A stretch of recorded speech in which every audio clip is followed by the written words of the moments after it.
What is up, Packer fans? We have officially made it to draft day. Welcome into the Pack a Day podcast, the special draft day edition of the show. I'm your host, Andy Herman. You can follow me on Twitter at Andy Herman NFL. And we're going to talk draft today, of course. Why wouldn't we? And ultimately, what I'm going to try to do today is narrow down as best I can this to 5 potential players that I think Green Bay could target. And I tweeted out yesterday, if you could give me 20, like if I could put like 20 names that I would, have to guarantee that Green Bay would pick from that 20, I wouldn't feel great about it. That's literally how many directions that I could see this going in for Green Bay. And I think there's a few different things that's really clouding this. So first of all, the amount of positions that Green Bay could target. I've gone over ad nauseum the different positions that Green Bay likes to target in the first round or with their first pick, those premium position players. But it's really tough to say that almost anything is off limits. We know they're not going to take a quarterback. I would very much hedge my bets that they will not take a running back. And same thing goes with tight end. And maybe they could take a tight end if there was one that was definitely worthy, but I think that would even be a stretch based off of where their roster is at. And Pat Freiermuth is probably tight end too, and that's probably even a little bit rich for pick 29 anyway. So I feel safe in saying this is not going to be a quarterback, a running back, a tight end, or some sort of special teams player. Outside of that, nothing would shock me. Like, you can make an argument, obviously, for wide receiver, a Terrace Marshall or Rashod Bateman, Elijah Moore, Kadarius Toney. You can certainly make a case for a number of the offensive tackles in this draft. If an Elijah Vera Tucker fell at guard, certainly would be something they'd have to consider. Maybe even, whether it be like a Dylan Redunz that they think of as a potential swing player, either outside, inside, a variety of different ways, that wouldn't shock me. Creed Humphrey certainly hits all of their athletic thresholds and then some. And if you want to keep the band together, it wouldn't shock me if they just, put in Creed Humphrey for Corey Linsley and let that be that. And then kind of keep everything else along the offensive line, for the most part, the same. Defensive line, absolutely. Christian Barmore, Levi Onwuzurike, which I'm going to butcher every time. Neither of those guys would shock me in round 1, sincerely. Edge rusher, there are a variety of edge rushers that make sense, and we don't exactly know what this new defense wants from an edge rusher standpoint. Za'Darius, Preston, Rashawn Gary, bigger, more physical players. Certainly Gary has some ability to convert speed to power and has that raw athletic ability, but generally bigger players who can set an edge and also bull rush through a offensive tackle to get to the quarterback. That's generally what they've liked. And, with the Rams, they had smaller guys, Agbo Okoronkwo and Leonard Floyd and that whole group, Samson Ebukam, the smaller edge rushers, those fast, quick twitch guys can bend around the edge. Is that what Green Bay is going to want to do moving forward? That opens up a plethora of different options. Inside linebacker, certainly a need, right? Zaven Collins, Jamin Davis, those type of players, maybe a Jeremiah Owusu-Koramoah if he falls. Like, so many different players that wouldn't shock me if they fell. So corner, of course, whether it be a Greg Newsome, whether it be an Asante Samuel, variety of different names, Eric Stokes, that they could go with there. Safety, Trayvon Merrick is the guy that stands out. Wouldn't shock me. So, you go through the list. And I think, again, the fact that I think this could be a team that either trades up, I think they could go as high as 21. I really do. That would not surprise me in any way, shape, or form. I think they could go back as far as 38 or 39. So you're basically talking a top 20 guy around, 21, pick 20. If you're taking the quarterbacks out, pick, one of your top 15, 20 guys on your board that's not a quarterback, you could potentially get up that high. You go back to pick 38, you're looking at a, 35, 40-ish guy. So there is a huge range of players. I think even compounding it even more, a lot of these edge rushers are, you pick your flavor. They all have, deficiencies in their game. They all have strengths in their game, and they're all a small degree of difference when it comes to overall talent and upside. Same thing with the offensive tackles. One team might have Eichenberg or Cosmi or Redunz or any of these guys, Tevin Jenkins, in a different order. And if you have one at 4 or 5 and one at 9 or 10, that's the huge difference between whether you're taking them around pick 21 or whether you're taking them around pick 38, 39.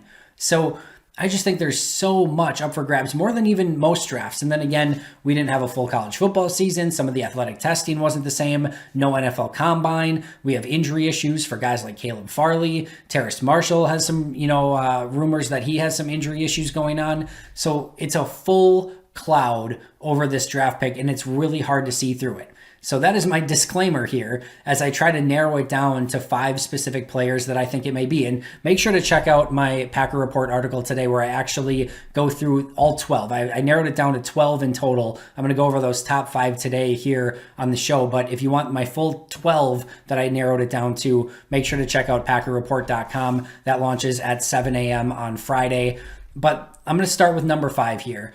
And again, I'm going to say really quick, if you haven't heard me already go through this, what Green Bay generally wants with their first pick: premium position players, edge rusher, outside corner, defensive lineman, offensive tackle, quarterback. That's generally what they want. They want players that are in the 80th percentile or better in their specific position for pure athleticism, and they want generally players that are 21 or 20 years of age. Young, highly athletic, premium position. Are these players all going to meet that? No, they're not. In fact, I think only one of them does. But that's what Green Bay generally looks for. Number 5 on my list, Tevin Jenkins. Athletic freak. Has some Brian Bulaga comparisons. I think he's way more athletic than a Brian Bulaga was. He's a mauler in the run game, sufficient in the pass game, understands the nuance of the position. You rarely see him hold. He'll get beat every once in a while, all things that you can clean up. You have this raw, talented prospect that, you allow Adam Stenavich and Luke Butkus to get their hands on him.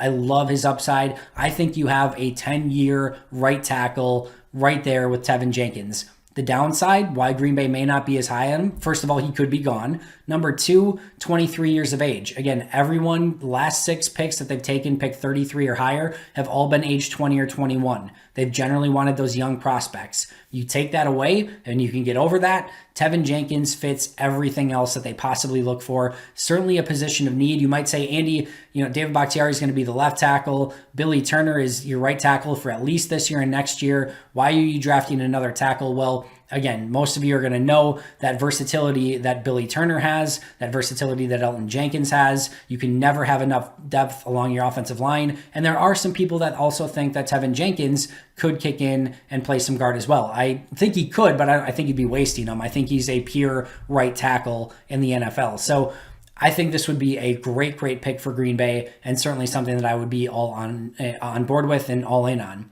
Number 4 on my list is Sam Cosmi. A lot of the same things I just said about Tevin Jenkins you can carry over. Tested out even better athletically than Tevin Jenkins. An absolute freak show when it comes to overall athleticism. He's fast. He is agile. He can get from point A to point B. He is strong. He's got everything. Good size. He's got it. He needs a lot of technique work to get cleaned up. Again, nobody I trust on this coaching staff more to get the most out of a player like that than Adam Stenavich and Luke Butkus. What they did, they showed it with Elgton Jenkins. They showed it with a guy like Lucas Patrick. Corey Linsley got better when those guys got here. Like even Billy Turner, I felt last year at right tackle. Rick Wagner played his best season in a long time this past year with Green Bay. That offensive line was great, and they made tremendous strides with those coaches. Sam Cosmi is a player to me that they would be able to get the absolute most out of. He hits everything athletically that they're looking for. Only 22 years of age, so a little bit younger than Tevin Jenkins, not quite that 21 years of age, but this is definitely somebody that I think they would generally have a very high grade on. Maybe a move down possibility to get Cosmi. Maybe they move down 5 to 6 picks and he could potentially still be there. I think that's a possibility. I've seen some middle second round grades and mock drafts for Cosmi, and that very well could be the case. So 29 might be a little bit rich for him, but definitely think he's in the conversation here. Number 3 is Terrace Marshall, wide receiver out of LSU. And this reminds me a little bit of the Rashawn Gary situation a couple of years ago, where we all kind of knew that edge rusher was probably going to be what they targeted, but we all kind of had Brian Burns in our mind. Some people were talking about Cleveland Farrell, Montez Sweat, Ed Oliver, more of an inside rusher, not necessarily a pure outside, but there was even some talk that he could play outside as a pass rusher with his freak athleticism. And because of a potential shoulder injury, a lot of people moved Rashawn Gary down the board, and a lot of people, myself included, didn't even think of him as a potential option at number 12 because of that injury, and because, again, a lot of people were moving him down on the mock drafts and thinking that he was going to be a mid to late first-round pick. In the meantime, he had everything else Green Bay always looks for: the high-end athleticism, the physicality. He's the exact edge rusher, as I just talked about, that they generally like. So all of those things seemed to make sense in hindsight for Rashawn Gary, but we were kind of blinded by it because we were talking about all these other edge rushers, and maybe we thought there was an injury issue that Green Bay wouldn't select him. It feels the same thing could happen with Terrace Marshall, as everyone's talking about Rashod Bateman and Elijah Moore and Kadarius Toney. Everyone's kind of losing sight of Terrace Marshall a little bit, and he's actually the guy that fits Green Bay's profile for what they like at wide receiver better than anyone. Big, physical, strong, fast as hell, strong hands. He has it all. He can play left receiver, right receiver, slot receiver. He's played all over the place, something that Green Bay also values. He can be a run blocker because he's physical enough. He's got everything that Green Bay wants. So to me, this would be normally somebody that if you lined him up in a row and you said, which one of those is a Green Bay wide receiver, it's Terrace Marshall. I really, truly believe that. So you have to answer the injury questions. And it could be that they like a Rashod Bateman or a Toney or an Elijah Moore more than they like, Terrace Marshall. That's certainly within the realm of possibility. Marshall's been going in the second round in most mock drafts, but I think he is a real option for Green Bay at the top of this draft at pick 29. Number 2 is Rashod Bateman, and I'm not sure I've ever seen as much buzz for a potential Packers draft pick as I've seen for Rashod Bateman over the last 24 hours. He has received a ton of buzz, a ton of mock draft selections, people that I very much trust, and a couple of the mock drafters that tend to get some things pretty right definitely have him targeted to Green Bay. We'll see. I'm very intrigued by this. I've said for a few days now, I think receiver is a legitimate real option for this Packers team. You start looking at some of the things they target. Again, there's not this perfect prospect that's out there other than who's number 1 on my list. Rashod Bateman makes a ton of sense. He's got that 80th percentile, overall athleticism at his position, 21 years of age, fantastic route runner. Again, I mentioned Marshall, but Rashod Bateman very much looks like that Packers wide receiver as well. I very much think that maybe somebody, again, that they need to move up for, but I very much think that he is a strong target for Green Bay and comes in at number 2 on my list. And last but not least, number 1, I've been on this train for a while now, and maybe it's still very unrealistic just based on where he could go in the draft, but it just screams off the page to me that Greg Newsome fits everything that they look for. The position that they could certainly upgrade at, he both in the short term and the long term meets all the physical thresholds, is a 20-year-old right now. I think he's about to turn 21 if memory serves, and again, is a premium position player. This is the guy that jumps off the page to me that hits their normal things that all of them that they like. Now, obviously, he very much could be gone. He's projected right now to go somewhere probably 20 to 24, somewhere in that range. Chicago could certainly like him. The Colts could certainly like him. Tennessee could certainly like him. It could even be somebody prior to that. Would not shock me. He is insanely talented and not a player you would generally see available at pick 29. This is probably going to take a move up. So I definitely am aware of that, but I don't think Goot's going to hold back. And I think if he has somebody that he thinks he can get around that pick 21, 22 range, I think he will go up to get them and be aggressive in this specific draft.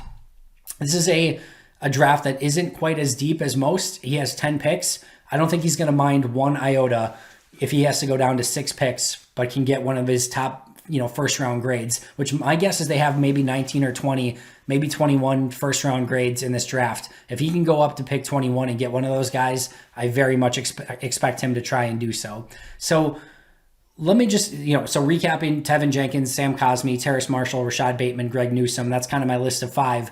Let's kind of break it down just really quick in a different way. If they were to trade up for a player, to me, it's either going to be Greg Newsome or Rashod Bateman. Those would be their targets if they trade up. Maybe they fell in love with one of the linebackers. Maybe they love JOK. Maybe they love Zaven Collins. Maybe they love Jamin Davis, and they think he can be a game changer in the middle of the defense. Personally, I don't see that happening, but maybe they just absolutely love one and want to make sure and think that they can change their defense. I doubt it very much. I think this is Newsome or Bateman. If you see the trade card come in and those guys are on the board, to me, those are the players that they are potentially targeting. If they stay where they're at, I think Bateman, Marshall, Cosmi, Christian Barmore could certainly be somebody that they target. Tevin Jenkins, Eric Stokes, the corner out of Georgia. Those could all be players that are potentially in play if they stay at pick 29. And then if they move down, maybe again a Terrace Marshall, a Sam Cosmi, any of the offensive tackles that are left available. And again, I don't think there's much difference between the guy you're going to get at 29 and the guy you're going to get at, say, pick 38, 39, 40 even. So whatever's left available there, I could see them potentially taking that. And then an edge rusher, Peyton Turner, who I think is a major sleeper for Green Bay in this draft. You talk about those big freak physical edge rushers, the Rashawn Garys, Preston Smiths, Zadarius Smiths. Peyton Turner is very much in that mold. All the athletic traits, again, that they look for. Strong, physical at the point of attack. He's very long. You look at the players in general, there's been exceptions, but you look at the players in general that Goody has targeted and brought in. Jimmy Graham, Mercedes Lewis, Preston Smith, Zadarius Smith, Rashawn Gary, Elton Jenkins, those type of players. Big, physical, freak, mammoth type human beings that there just aren't very many made of in the world. Peyton Turner fits that bill. I know it's maybe not a position of need right now. I know it's not a name that probably you've seen mocked or talked about as a late first rounder almost anywhere, but he would be my sleeper pick as somebody that Green Bay very much could be in on and would not shock me in any way, shape, or form. Even if they stayed at pick 29 and that card got turned in for Peyton Turner, would not be surprised. Finally, last but not least, my final prediction. My prediction, Green Bay Packers will move up to pick 21, trade for Greg Newsome, and make him the new member of their secondary. Pick 21, wearing 21, like Craig Newsome did back for the Packers back in the day. Perfect Packers synergy there. In 2021, they picked number 21 for a Newsome who used to wear 21. It's all perfect, right? So that's going to be my ultimate selection. Maybe it's a fantasy pick. Maybe he's gone earlier. Maybe they have no chance of moving up in that range. We shall see. It is going to be insanely exciting. Probably I'll be back here tomorrow going over 10 more names that Green Bay could pick at the top of round 2 because they traded back. But we'll see. Maybe they finally get a player this offseason that's not a backup long snapper. Enjoy the draft, everyone. Day 1. I'll be right back here tomorrow to break everything down from day 1, preview day 2. Make sure to check out my earlier bonus episode with Patrick Taylor Jr., Packers running back. I just ran that yesterday, so make sure to check that out. Make sure to check out today's audio podcast. But until next time, and as always, go Pack Go.